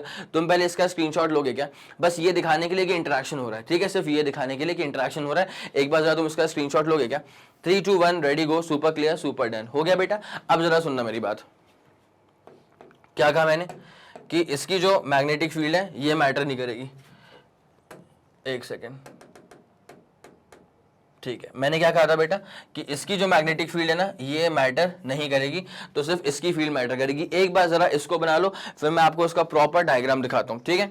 इसका मैं आपको प्रॉपर डायग्राम दिखाता हूं, आ गया समझ में? 3 2 1 रेडी गो, सुपर क्लियर, सुपर डन। तो अब अपन निकालने वाले हैं force on the first current carrying conductor, तो मैग्नेटिक फील्ड दूसरे वाले का। चलो शुरू करें derivation. Force on the first current carrying conductor, force on the first current carrying conductor, ठीक। now just go with the flow। तो भाई ऐसा मान ले कि ये तेरे पास है पहला वाला करंट कैरिंग कंडक्टर और ये तेरे पास है क्या सर दूसरा वाला करंट कैरिंग कंडक्टर। दोनों का अपन डायरेक्शन सेम मान ले क्या? यस सर, दोनों का अपन डायरेक्शन सेम मान सकते हैं, कोई इसमें दिक्कत वाली बात नहीं है। तो इसका मैंने डायरेक्शन मान लिया कि भाई इसमें डायरेक्शन ऑफ करंट है I1 और इसका मैंने डायरेक्शन मान लिया कि इसमें डायरेक्शन ऑफ करंट है I2। ये सब कोई दिक्कत नहीं है, ठीक है। अब निकालना है पहले वाले पे कितना फोर्स काम करेगा, तो F1 निकालना है, बेसिकली F1 निकालना है। तो भाई करंट इसका लूंगा, लेंथ इसका लूंगा, लेकिन मैग्नेटिक फील्ड किसकी लूंगा? दूसरे वाले की लूंगा, ठीक है। तो ये वाला जो मैग्नेटिक फील्ड प्रोड्यूस करेगा ना, ध्यान देते हुए चलना अच्छे से, ये वाला जो मैग्नेटिक फील्ड प्रोड्यूस करेगा, एक सेकेंड, ठीक है, थोड़ा सा मेरे को ऐसा चाहिए था, एक सेकेंड। ये अपनी मैग्नेटिक फील्ड ऐसे प्रोड्यूस कर रहा है, यस सर, बढ़िया सटीक, ये लग रहा है बढ़िया, ठीक है। तो भाई ये जो दूसरा वाला था ना, इसने अपनी मैग्नेटिक फील्ड प्रोड्यूस करी, उसमें कोई अपने को दो राय नहीं है और वो करता ही रहेगा, उसमें भी अपने को कोई दो राय नहीं है। लेकिन आपको बस एक बात मैं समझाना चाह रहा था कि जब ये दूसरे वाले की मैग्नेटिक फील्ड प्रोड्यूस हो रही है ना, तो जरा एक बार इसका डायरेक्शन प्लीज चेक करना ना। डायरेक्शन चेक करने के लिए अंगूठा रखते हैं अपन डायरेक्शन ऑफ करंट में, ठीक है। उसके बाद जैसे ये चारों उंगलियां कर्ल होती है ना बेटा, वो आपको दिखाता है direction of the magnetic field. इसका मतलब क्या है कि अगर आप गौर से इसको चेक करें तो इस I2 के राइट हैंड साइड में सारी की सारी मैग्नेटिक फील्ड लाइन जो है ना वो इस प्लेन के अंदर जा रही है। I2 के राइट हैंड साइड में सारी की सारी जो मैग्नेटिक फील्ड लाइंस है ना वो उस प्लेन के अंदर जा रही है। प्लेन के अंदर जाने का मतलब होता है क्रॉस, ठीक है। और इसकी वजह से यहाँ पे सारी की सारी जो मैग्नेटिक फील्ड लाइंस है ना वो उस प्लेन के बाहर आ रही हैं, टक करके ऐसे बाहर, ठीक है। यहाँ पर भी ऐसे टक करके बाहर आ रही हैं, यहाँ पर भी टक करके बाहर आ रही हैं। तो ये हो जाएगा अपने पास direction of magnetic field lines. क्या आपको ये वाली बात समझ में आ गई है? पक्का। तो अब ये जो करंट कैरिंग कंडक्टर है वो एक एक्सटर्नल मैग्नेटिक फील्ड में रखा हुआ है, और जो एक्सटर्नल मैग्नेटिक फील्ड किसने प्रोड्यूस करी है सर? ये I2 वाले ने प्रोड्यूस करी है। किसने प्रोड्यूस करी है? I2 वाले ने प्रोड्यूस करी है, ठीक है। तो अब आपको फोर्स निकालना था, है ना, जरा ध्यान देना। तो F1 का मतलब क्या हो जाएगा? Force on first current carrying conductor. F1 का मतलब क्या हो जाएगा sir? Force on first current carrying conductor. तो अकॉर्डिंग टू फॉर्मूला अगर देखा जाए, अकॉर्डिंग टू फॉर्मूला अगर देखा जाए तो आप जानते हैं फॉर्मूला होता है बिल साइन थीटा। आप जानते हैं फोर्स का फॉर्मूला क्या होता है? Bill sine theta. तो जरा उसी पे आया जाए, चलो। तो फोर्स का फॉर्मूला होता है BIL sine theta, BIL sine theta. Now just go with the flow. भाई आपको फोर्स किस पे निकालना है सर? फर्स्ट वाले पे। ये तरीका तुम सीखो। आपको फोर्स किस पे निकालना है सर? फर्स्ट वाले पे। जब फर्स्ट वाले पे फोर्स निकालना है ना, तो करंट किसका लेंगे? फर्स्ट वाले का। लेंथ किसका लेंगे? फर्स्ट वाले का। मैं इसलिए तुमसे बार बार कह रहा था कि BIL पे फोकस करो, ठीक है। अगर फोर्स पहले वाले पे निकालना है तो करंट लोगे पहले वाले का, लेंथ लोगे पहले वाले का, लेकिन एक्सटर्नल लेते हैं मैग्नेटिक फील्ड, मतलब मैग्नेटिक फील्ड लेंगे हम किसका सर? दूसरे वाले का मैग्नेटिक फील्ड लेंगे, ठीक है। ये वाला फंडा समझ में आ गया। अब मैं निकालता हूं भाई, एक बात सुनना, जो थीटा होता है वो क्या होता है सर? L और B के बीच का एंगल होता है, ठीक है। तो आप जानते हैं लेंथ का डायरेक्शन क्या होता है सर? जहां पे करंट है, करंट कौन सा है सर? I1 है। और भाई ऐसा नहीं कि तुमको ये लास्ट टाइम मौका मिल रहा है पढ़ने का, भाई जब मैं F2 निकालूंगा ना तब भी मैं सेम ही काम करूंगा। तो आधी बात तो मैं यहां चमक जाएगी, आधी बात तो मैं वहां चमक जाएगी, ठीक है। तो यहां पे क्या होने वाला है, जब मैं F2 की बात, जब मैं F1 की बात कर रहा हूं, तो करंट किसका? पहले वाले का। लेंथ किसका? पहले वाले का। मैग्नेटिक फील्ड किसकी? दूसरे वाले की, ठीक है। अब लेंथ का डायरेक्शन क्या होगा? जहां पे डायरेक्शन करंट का होता है, तो L ऐसे हो गया, क्रॉस B ऐसे बाहर आ गया, ठीक है। तो L और B कैसे आ रहा है बाहर? अरे भाई वहां की फील्ड मत देखना, फील्ड देखना यहीं की, कि भाई इसको जो फील्ड का झटका लग रहा है, इस करंट कैरिंग कंडक्टर को जो फील्ड का झटका लग रहा है, तो जो हवा का झोंका है वो कहां जा रहा है? बाहर जा रहा है। तो L ऊपर और B प्लेन के बाहर। एंगल कितना हो गया सर? 90 डिग्री का एंगल हो गया, ठीक है। तो F1 B2 I1 और एक बात को बताऊं L1 और साइन 90, ठीक है। अब जरा ध्यान देना, अगर मैं फोर्स निकालता हूं पर यूनिट लेंथ, अगर मैं फोर्स निकालता हूं per unit length, now please focus कि हम जो फॉर्मूला निकालने वाले हैं फोर्स का वो है पर यूनिट लेंथ का फॉर्मूला, ठीक है। तो अपने पास जो F1 है ना वो क्या हो जाएगा? B2 I1, L1 तो 1 हो चुका है और साइन 90 भी क्या हो चुका है? 1 हो चुका है। अब भाई ये जो B2 है, B2 का मतलब क्या होता है? मैग्नेटिक फील्ड जो कि दूसरे वाले ने प्रोड्यूस करी है। भाई इन्फिनाइटली लॉन्ग वायर है, ठीक है। तो इन्फिनाइटली लॉन्ग वायर जो यहां पर मैग्नेटिक फील्ड प्रोड्यूस करेगा, डिस्टेंस यहां पे मैं R ले लेता हूं, ठीक है। इन्फिनाइटली लॉन्ग वायर जो मैग्नेटिक फील्ड प्रोड्यूस करेगा उसका फॉर्मूला क्या होता है? 2KI, तो I2 अपॉन डिस्टेंस कितना है R, और ये अपने पास क्या हो जाएगा? I1। तो देयरफॉर जो फोर्स लग रहा है ना F1 का वो क्या हो जाएगा? 2K I1 I2 upon R। अब इंटरेस्टिंग चीज क्या है बेटा? इसका डायरेक्शन क्या होगा? सबसे इंटरेस्टिंग चीज क्या है कि इस वाले फोर्स का डायरेक्शन क्या होगा? तो आप जानते हैं कि फोर्स का डायरेक्शन निकालने के लिए you just need to do L cross B। क्या करना पड़ेगा भाई? ये जो फॉर्मूला वहां पे आया है ना, तो ये फॉर्मूला बेसिकली डेवलप कैसे हुआ था? F is equals to, force निकालना है पहले वाले पे, तो I किसका लेंगे? पहले वाले का। उसके बाद क्या करेंगे? L cross B। तो L तो लेंगे पहले वाले का, क्रॉस मैग्नेटिक फील्ड हमेशा एक्सटर्नल लेते हैं, मतलब दूसरे वाले का। तो भाई यहाँ पे ये मैग्नेटिक फील्ड B2 है, एब्सोल्युटली B2 है, ठीक है। अब मेरी बात सुनना, बाहर आ रही है मतलब डॉट मैग्नेटिक फील्ड लाइंस थी, यहाँ पे अंदर गई थी मतलब क्या थी? वो क्रॉस मैग्नेटिक फील्ड लाइंस। तो यहाँ पे B2 क्रॉस था, ठीक है। Now please focus. तो L1 क्रॉस B2 करना पड़ेगा। तो L1 मतलब I1 का डायरेक्शन, क्रॉस B2 मतलब इस तरफ हो जाएगा, बाहर की तरफ आएगा B2। यहाँ मैग्नेटिक फील्ड बाहर आ रही ना, तो L1 क्रॉस B2 करेंगे तो फोर्स यहां पे हो जाएगा। तो मैं इसको अच्छे से एक बार नोट डाउन कर दूं आप लोग के लिए, क्या आप लोग समझ पाए मेरी बात? तो यहां पे जो फोर्स का डायरेक्शन हो जाएगा, ये है force acting on the first current carrying conductor. तो मैं इसको लिख देता हूं कि टुवर्ड्स राइट हैंड साइड, ये काम करेगा towards right hand side as shown in the figure. जल्दी इस पूरी कहानी का स्क्रीनशॉट लो बेटा। चलें फिर आगे बढ़ें, ये वाला फंडा पूरा क्लियर हो गया है। तो ये F1 है बेटा, ये क्या अपने पास F1 है, 2K I1 I2 upon R होता है। और जरा इसको एक बात अपन नोट कर लें, क्या यहाँ पे ये जिसकी डायरेक्शन है ना, ये अपने, अच्छा यूनिट क्या हो जाएगी इसकी? यूनिट हो जाएगी इसकी, ये फोर्स पर यूनिट लेंथ है बेटा, ठीक है। ध्यान रखना, this is not just force, ये तुम्हारे पास है फोर्स पर यूनिट लेंथ। अपन ने L1 की वैल्यू क्या कर ली? 1 मान ली, या ऐसा मान ले फोर्स अपन ने निकाल दिया पर यूनिट लेंथ, ठीक है। तो पर यूनिट लेंथ करने पे मतलब फोर्स अपॉन लेंथ मतलब Newton per metre. It is as simple as that. ये इत्मीनान से समझ में आ गया है? यस सर आ गया है, तो बढ़िया। अब इसका डायरेक्शन क्या हो जाएगा? Direction towards right hand side हो जाएगा, ठीक। अब मैं निकाल दूंगा force on the second current carrying conductor. क्या निकालने वाला हूं मैं? Force on the second current carrying conductor. तो ये वाला फंडा आप लोगों को पूरा अच्छे से समझ में आ गया? यस सर अच्छे से समझ में आ गया, ठीक है। Force on the second current carrying conductor, तो एक बार जरा इसका बेसिक आउटलाइन जो है वो जरा सुनते हुए चलना। इसमें करंट जाएगा और इसमें भी करंट जाएगा। अभी के लिए मैंने डायरेक्शन सेम मान ली इसकी। तो यहाँ पे मैं क्या करने वाला हूँ, यहाँ पे फोर्स किस पे निकालना है? दूसरे वाले पे निकालना है। तो ये I2 मान लिया और इसमें जो करंट जा रहा है इसको मैंने चल I1 मान लिया, ठीक है। तो आपको जब फोर्स निकालना है दूसरे वाले पे, तो करंट आप लोगे दूसरे वाले का, लेंथ आप लोगे दूसरे वाले का, बस मैग्नेटिक फील्ड आप लोगे पहले वाले का। तो कायदे की बात तो ये है कि मैग्नेटिक फील्ड तो ये भी प्रोड्यूस करेगा, मैग्नेटिक फील्ड ये वाला भी प्रोड्यूस करेगा, और मैग्नेटिक फील्ड जो ये दूसरा वाला है ना वो भी प्रोड्यूस करेगा, ठीक है।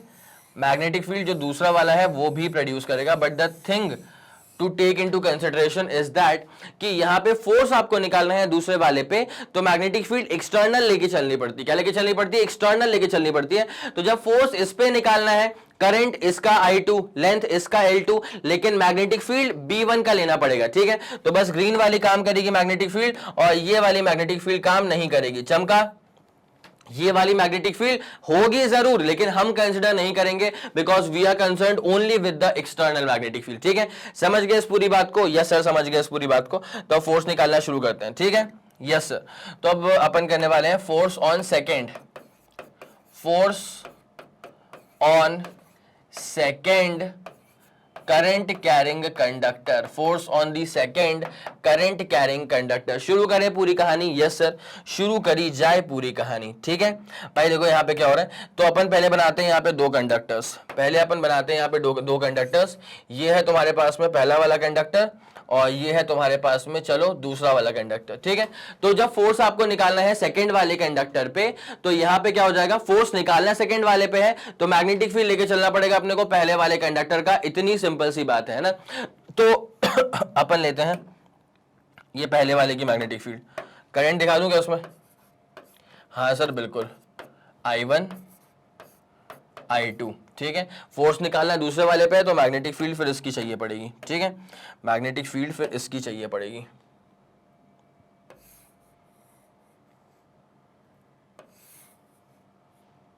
ठीक है भाई, ठीक है सर, बढ़िया, ठीक है। तो इसकी मैग्नेटिक फील्ड मतलब ये पहले वाले की मैग्नेटिक फील्ड आ गई है, ठीक है।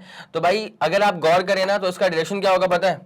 ध्यान देना, करंट क्या ऊपर की तरफ, तो यहाँ पे सारी मैग्नेटिक फील्ड लाइन जो है ना वो अंदर की तरफ जा रही है, ठीक है।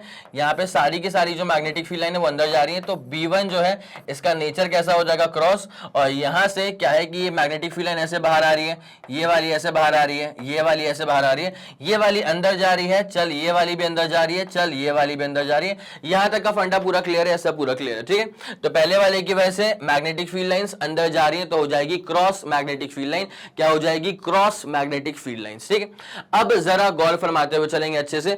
तो अकॉर्डिंग टू दी फॉर्मूला जो है अपने पास, अच्छा एक और बड़ी प्यारी बात, ये डिस्टेंस r के बराबर है बेटा, ठीक है। डिस्टेंस क्या है सर? r के बराबर है। तो अपने पास जो ये फॉर्मूला आ जाएगा ना, फॉर्मूला क्या होता है? फोर्स निकालना है। तो फोर्स किस पे निकालना है सर? फोर्स निकालना है सेकंड वाले पे, F2 हो गया। तो फोर्स निकालने का फॉर्मूला क्या होता है? I बाहर हो जाएगा भाई। जब दूसरे वाले पे फोर्स निकालना है तो करंट भी दूसरे वाले का होगा, फिर होता है sir L cross B, current भी दूसरे वाले का होगा, उसके बाद क्या होता है? L cross B। तो भाई L किसका लेंगे? L भी दूसरे वाले का लेंगे, बस मैग्नेटिक फील्ड जो है ना वो लेते हैं एक्सटर्नल, ठीक। चले सर, तो जब इसका अपन फॉर्मूला पूरा खोलेंगे तो F2 इज इक्वल टू क्या हो जाएगा? I2 L2 B1, उसके बाद साइन थीटा। सर थीटा क्या होता है? L2 और B1 के बीच का एंगल, ठीक है।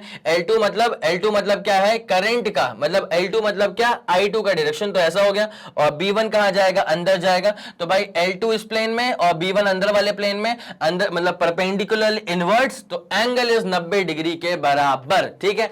एंगल यहाँ पे 90 डिग्री के बराबर हो जाएगा। लिख दूं मैं यहाँ पे कि यह थीटा की वैल्यू जो है वो आ जाएगी 90 डिग्री।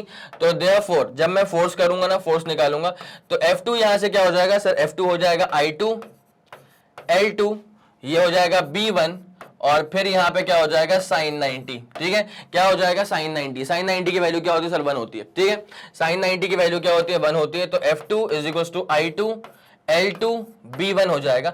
अब मैं निकालूंगा फोर्स पर यूनिट लेंथ।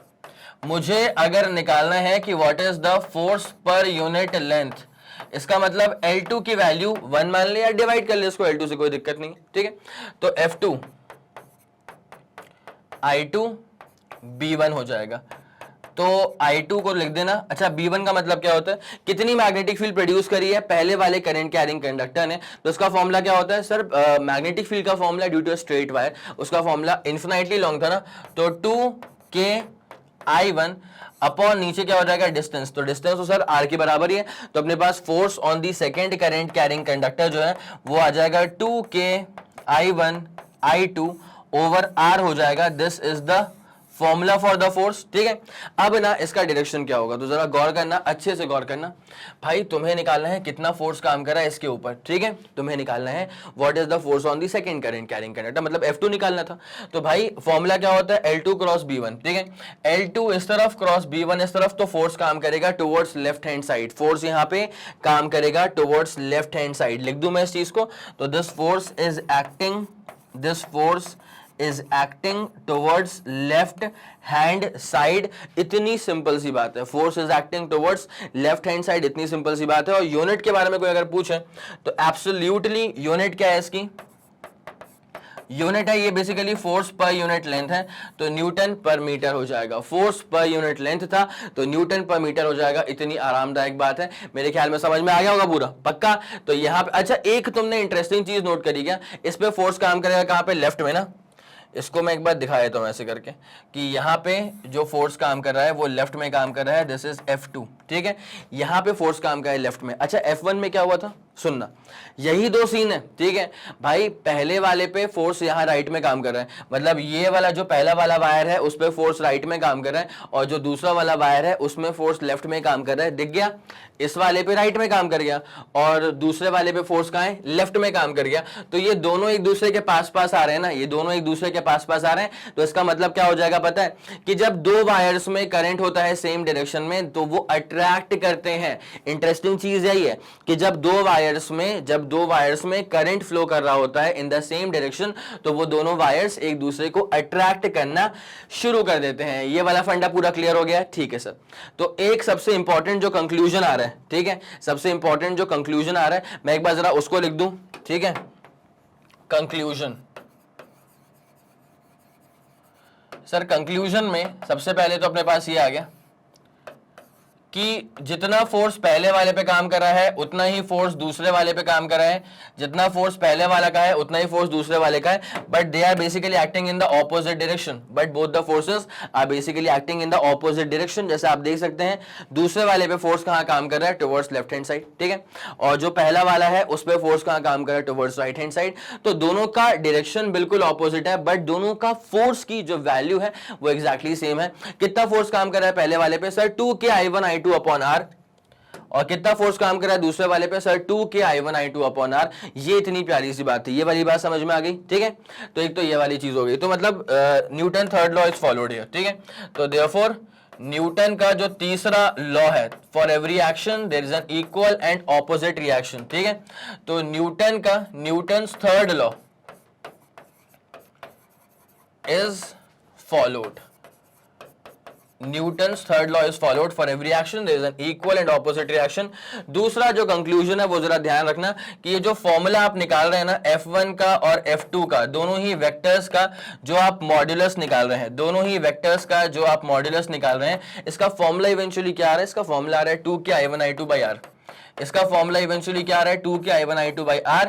और आपको जिस चीज पे ध्यान देना है वो उसकी यूनिट पे ध्यान देना है कि यूनिट इसकी न्यूटन नहीं है, ठीक है, यूनिट इसकी न्यूटन नहीं है, ये है फोर्स पर यूनिट लेंथ, इसका मतलब न्यूटन पर मीटर है। यूनिट इसकी न्यूटन नहीं है, यूनिट इसकी न्यूटन पर मीटर है, ठीक है ना। ये वाला फंडा समझ में आ गया आप लोग को, पक्का। और तीसरी इंपॉर्टेंट चीज क्या है कि जब करंट का डायरेक्शन सेम होता है तो उनमें अट्रैक्शन होता है। यहाँ पे आप देख रहे होंगे इसको अट्रैक्शन यहां से मिला, और इसको मतलब ये F1 पहले वाले पे फोर्स लेफ्ट में काम कर, राइट में काम करा, और दूसरे वाले पे फोर्स लेफ्ट में काम करा, तो दोनों चिपकने का ट्राई करेंगे, ठीक है। और दोनों चिपकने का ट्राई कर रहे हैं कब, जब डायरेक्शन ऑफ करंट सेम है, दोनों में ही करंट ऊपर की तरफ जा रहा था। तो ये तीसरा पॉइंट क्या है कि फोर्स इज अट्रैक्टिव, इन दोनों के बीच में जो फोर्स काम कर रहा है वो अट्रैक्टिव नेचर का है। Force is attractive when current is in same direction, when current is in same direction. Force जो है वो अट्रैक्टिव होता है जब करंट सेम डायरेक्शन में होता है। Force is attractive when current is in same direction. और दूसरा मसला क्या है कि जब करंट, अच्छा वो तो मैं प्रूव करूंगा उस चीज को, कि जब करंट ऑपोजिट डायरेक्शन में होगा ना तो फोर्स वहां पे रिपल्सिव हो जाएगा, ठीक है। तो फोर्स इज रिपल्सिव, इन दोनों के बीच में जो फोर्स काम करेगा वो रिपल्सिव हो जाएगा when current is in opposite direction. तो इसको भाई वैसे मत करना कि like repel each other unlike attract each other, वैसा मसला नहीं है यहाँ पे इनफैक्ट सेम डायरेक्शन में अट्रैक्शन हो रहा है और ऑपोजिट डायरेक्शन में रिपल्शन हो रहा है, समझ गए।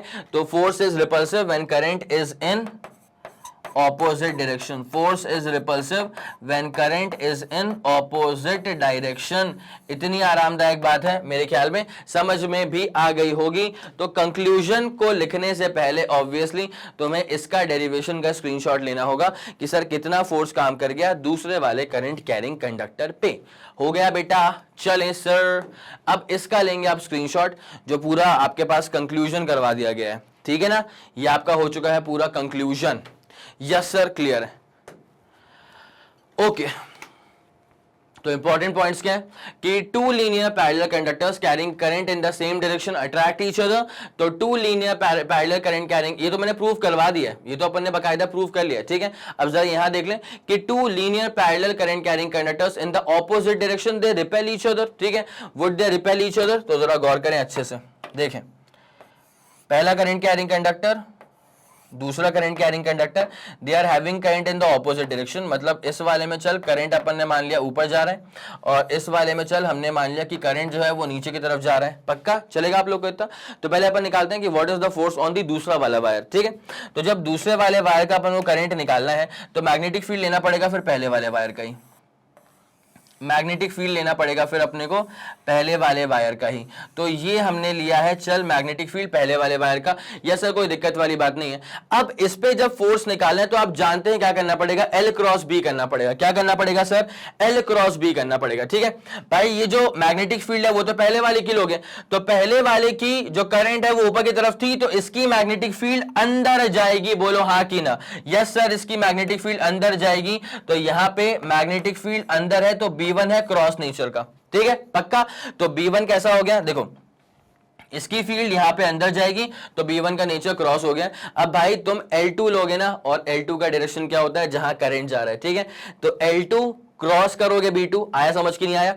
L2 नीचे की तरफ और क्रॉस B करोगे अंदर की तरफ, B1 के अंदर की तरफ, तो फोर्स वहां चले जाएगा, ठीक है। तो मतलब ये हो गया कि इस पर जो फोर्स लग रहा है वो राइट में लग रहा है, ये हो जाएगा फोर्स किसके ऊपर, दूसरे वाले के ऊपर, ठीक है। अब देख भाई ऑपोजिट डायरेक्शन था ऐसा और ये नीचे की तरफ, ठीक है। अब मैं सेम सिनेरियो कर रहा हूं, मैंने क्या सिखाया था, मैंने सिखाया ये था कि जब करंट होता है ना इन द ऑपोजिट डायरेक्शन तो उनके बीच में रिपल्शन होता है। तो भैया इस वाले पे तो फोर्स चला गया F2 में, मतलब राइट में चला गया, अब इस वाले पे फोर्स लेफ्ट में आना चाहिए। जरा देख लेना इसको अच्छे से, देखो भाई इसमें करंट और इसमें करंट, ठीक है। Now just go with the flow, गलती बिल्कुल भी नहीं होनी चाहिए। इसमें करंट I1 है और इसमें करंट जा रहा है नीचे I2। अब मुझे निकालना है कितना फोर्स काम करेगा I1 के ऊपर। तो करंट में लूंगा पहले वाले का, लेंथ में लूंगा पहले वाले का, लेकिन मैग्नेटिक फील्ड में लूंगा दूसरे वाले का, ठीक है। मैग्नेटिक फील्ड में लूंगा किसका, दूसरे वाले का। जरा गौर करना, दूसरा वाला नीचे आ रहा है तो इसकी जो मैग्नेटिक फील्ड होगी वो ऐसे चलेगी, ठीक है। इसकी जो मैग्नेटिक फील्ड होगी ना बेटा वो ऐसे चलेगी, करंट आया ऐसे तो इसकी मैग्नेटिक फील्ड ऐसे चलेगी, पक्का। तो भाई इसकी जो मैग्नेटिक फील्ड है इसको बनाते हैं अपन एक बार,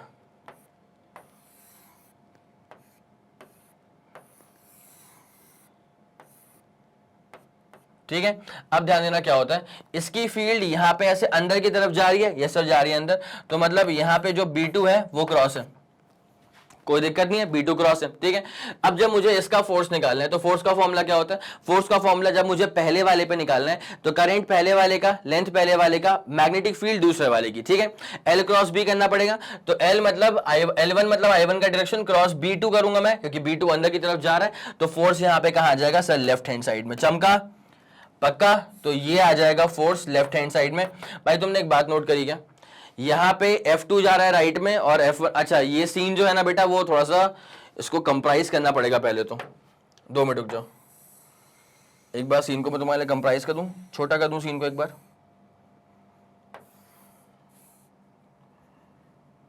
हाँ सर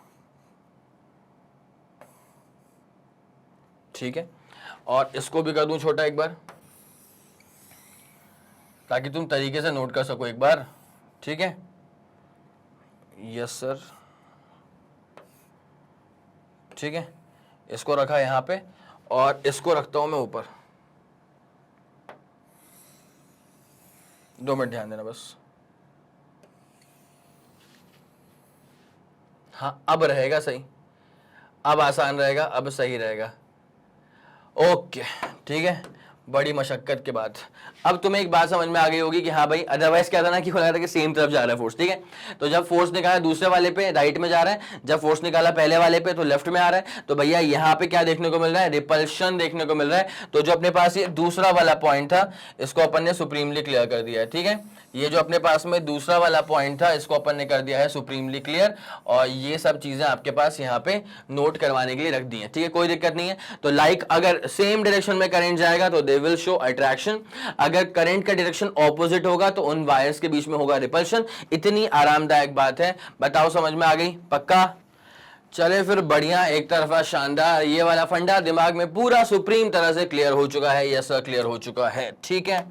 उसके बाद हाँ, डेफिनेशन ऑफ एम्पियर, जो कि अपने टाइटल में लिखा भी हुआ था ना कि आपको फोर्स तो निकालना है between two parallel current carrying conductors, और उसके बाद डेफिनेशन देनी है एम्पियर की। तो भाई जो मेन फॉर्मूला है ना उसी के बेसिस पे डेफिनेशन भी निकाली गई है। भाई मेन फॉर्मूला क्या आ गया था, 2K I1I2 ओवर R, ठीक है। K क्या होता है, K के बारे में आपको पता ही होता है कि इसको बोलते हैं अपन K का मतलब क्या, अच्छा ऐसी बात है। K का मतलब क्या होता है सर, μ0/4π और इसकी वैल्यू क्या होती है 10⁻⁻7। इतनी आरामदायक बात, ठीक है। तो फोर्स का फॉर्मूला क्या हो गया, 2K I1I2 ओवर R हो चुका है। अब मैं सारी की सारी वैल्यूज को पुट कर दूंगा, ठीक है। तो 2 को रखा, अच्छा K क्या होता है 10⁻⁻7 हो जाएगा। उसके बाद अब मेरी बात सुनना, अगर आपको 1 एम्पियर को डिफाइन करना है, ठीक है, तो उसमें ऐसा होता है कि अगर करंट को मैंने लिख दिया है 1 एम्पियर, डिस्टेंस 1 एम्पियर हो चुका है, ठीक है। तो यहाँ पे जब मैं फोर्स का फॉर्मूला इवैल्यूएट करूंगा ना तो फॉर्मूला क्या आ जाएगा कि फोर्स इज इक्वल टू आ जाएगा 2 10⁻⁷ न्यूटन पर मीटर। क्या हो जाएगा, 2 10⁻⁷ न्यूटन पर मीटर। तो क्या लिखा गया, Thus 1 ampere is that much current, 1 ampere उतना करंट होता है which when flowing through each of the two parallel uniform long linear conductors। इतना लंबा नाम का मतलब क्या होता है कि जब ये करंट, जब 1 एम्पियर वाला करंट ऐसे 2 वायर्स में से फ्लो करेगा जो कि इन्फिनाइटली लॉन्ग है, प्लेस्ड इन फ्री स्पेस, और डिस्टेंस कितना है इसका 1 मीटर के बराबर है, तो उन दोनों के बीच में अट्रैक्शन, अगर सेम डायरेक्शन में करंट है तो अट्रैक्शन, अगर ऑपोजिट डायरेक्शन में करंट है तो फिर रिपल्शन, ठीक है। तो उनके बीच में अट्रैक्शन या रिपल्शन हो जाएगा each other with a force of कितना 2 10⁻⁷ Newton per metre of their length. इतनी आरामदायक बात, आया समझ कि नहीं आया? मतलब करंट को मैंने 1 एम्पियर रख लिया, लेंथ कितना रख लिया 1 मीटर रख लिया, और दोनों वायर्स का सेपरेशन कितना रख लिया मैंने 1 मीटर रख लिया, तब जाकर के करंट अब 1 एम्पियर था, तो फिर अब जो फोर्स काम करेगा पर यूनिट लेंथ वो जाएगा 2 10⁻⁷ न्यूटन पर मीटर। इतनी इजी बात थी, पक्का आ गया समझ में? तो ये अपने पास हो चुका है एम्पियर का डेफिनेशन। मैं चाहूंगा आप इसका स्क्रीनशॉट लेंगे जल्दी, 3 2 1 रेडी गो, super clear, super done, yes sir. ये वाला फंडा क्लियर हो चुका है। अब यहां पे एक बहुत ही नाजुक सा सवाल है, जरा देख लिया जाए। तो 2 straight wires A and B of length 10 metre and 16 metre and carrying current 4 ampere and 5 ampere. तो भाई करंट कितना है, पहले वाले में 4 एम्पियर है, दूसरे वाले में 5 एम्पियर है। एक सेकेंड, पहले वाले में जो करंट है वो है सर 4 एम्पियर, और दूसरे वाले में जो करंट है I2 जो है वो है सर 5 एम्पियर।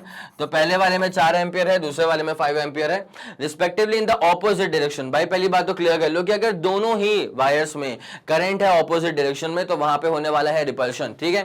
तो since direction of current is opposite, since direction of current मतलब I1 and I2, since direction of I1 and I2 are opposite, इसका मतलब ये है कि वहां पे रिपल्शन काम करेगा, डायरेक्शन यहां पे ऑपोजिट हो चुका है करंट का, therefore force will be repulsive, ठीक है। तो यहां पर जो फोर्स काम करेगा वो रिपल्सिव होगा, therefore force will be repulsive. इतनी इजी बात है, बताइए समझ में आ गया? इतनी इजी बात है, समझ में आ गया?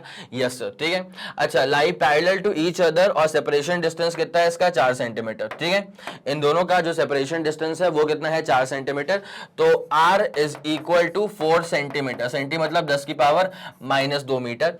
अब क्या पूछा है, compute the force on at a 10 centimetre long length of the wire B near its centre, ठीक है।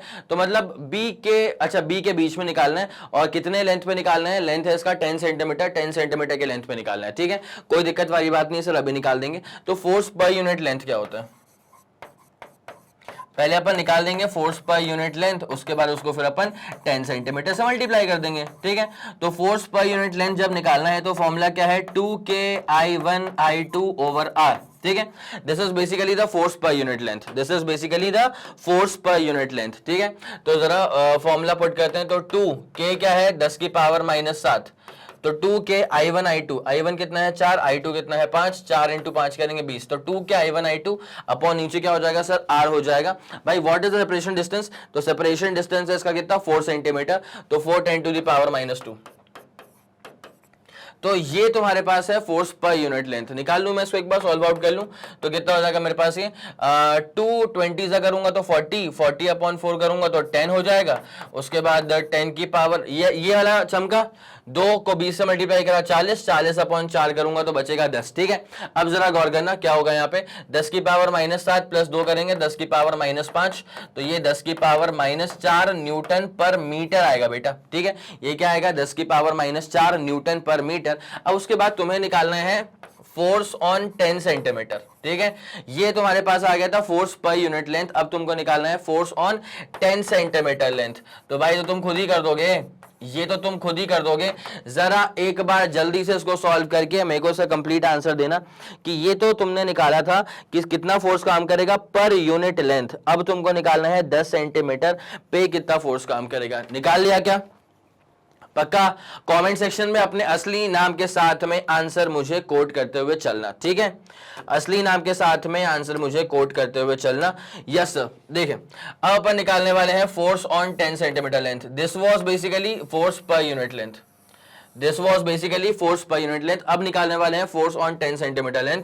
तो भाई देख क्या है, 1 मीटर पे कितना है 10 की पावर -4, तो 10 सेंटीमीटर पे कितना हो जाएगा 10 की पावर -2, तो अपने पास फोर्स कितना हो जाएगा 10 की पावर -4 10 की पावर -1, तो फोर्स कितना हो जाएगा 10 की पावर -5। और न्यूटन, भाई ऊपर वाला था न्यूटन पर मीटर, यही तो खूबसूरती है इसकी कि जो फोर्स का फॉर्मूला होता है ना 2K×I1I2 अपॉन R, वहां से आप जो निकालते हैं वो निकलता है फोर्स पर यूनिट लेंथ निकलता है। और अगर 10 सेंटीमीटर के लेंथ पे पूछ लिया है तो फिर आपको मल्टीप्लाई करना पड़ेगा 10 सेंटीमीटर से, and here by what you get is F = 10⁻⁵ newton. It's as simple as that. बताओ ये वाला फंडा पूरा क्लियरली समझ में आ गया है क्या? ये वाली चीज शानदार तरह से क्लियरली समझ में आ रही है क्या? यस सर, क्लियर हो रहा है, ठीक है। तो ये अपन ने निकालना शुरू कर दिया था force between two parallel current carrying conductors और एम्पियर की डेफिनेशन। ये सब चीजें मेरे ख्याल में आपको बहुत ही उम्दा तरह से समझ में आ गई होगी।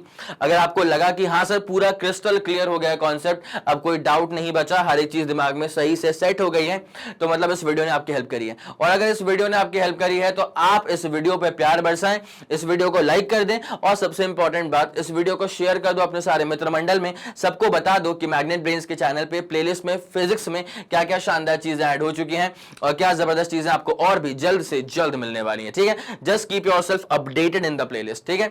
और दूसरी इंपॉर्टेंट बात, अगर आपका कोई भी फीडबैक है या सजेशन है, तारीफ है या बुराइयां हैं या जो कुछ भी है, तो आप कमेंट सेक्शन को यूज करके बड़े ही प्यार भरे शब्दों में अपनी सारी बातें मुझ तक पहुंचा सकते हैं यूजिंग द कमेंट सेक्शन, ठीक। तो इसी के साथ क्लास करते हैं यहीं पे खत्म। और जैसे कि आप सब जानते हैं कि मैग्नेट ब्रेन्स जो प्रोवाइड करता है वो है English medium as well as Hindi medium वाली classes with entire full complete syllabus coverage, CBSE board, Delhi board, Bihar board, UP board, MP board, Rajasthan board, और वैदिक मैथ्स क्रैश कोर्स और स्पोकन इंग्लिश।